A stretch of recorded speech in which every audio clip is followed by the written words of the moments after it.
Hello, my name is Kevin Dillon.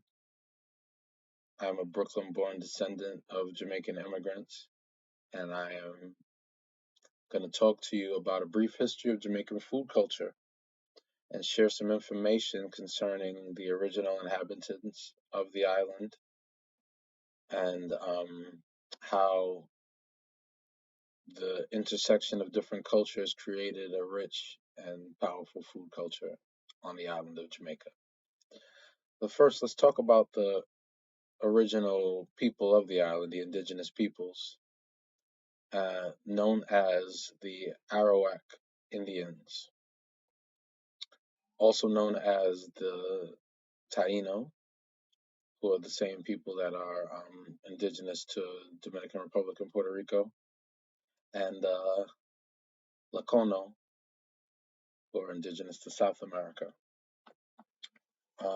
From archaeological records, we see that they inhabited the island for 2,000 years at least before the arrival of Columbus in 1494. They were a peaceful, gentle culture of fisher persons and agriculturalists, patriarchal, hierarchical society with not many natural enemies.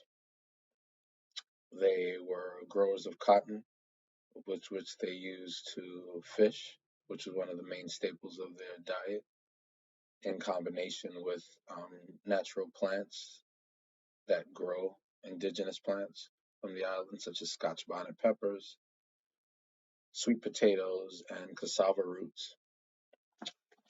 After the invasion of the Spanish, um, who renamed the country Santiago, whereas before it was known as Jamaica by the indigenous peoples, the Spanish held power from the late 15th century to the 17th century. During that time, they fought many wars with escaped enslaved people known as the Maroons and the British, who were trying to overtake control of the island for the sugar production. In the meantime, the Spanish introduced different cuisines.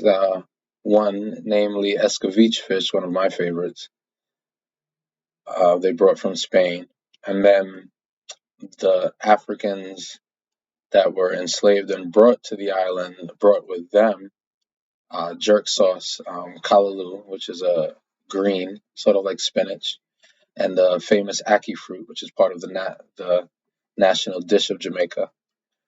After 1695, when the English overtook and made the island an English colony, they brought in East Asian laborers and indentured servants, namely people from the Hakka tribe in China, and they brought with them recipes for chow mein and the introduction of widespread use of rice. From East India, Indians brought in the famous roti, um, curries, and different spices. And all of these from the ground food of the indigenous people, some of the food introduced by the European colonizers, and some of the people brought forcefully here and their food, we come through with the blend and the deliciousness that is Jamaican culture. And in closing, I want to speak about this shows the phenomenon of cultural diffusion and how it provides opportunities for historic examination and reflection just by looking at food. Thank you very much. Have a great day.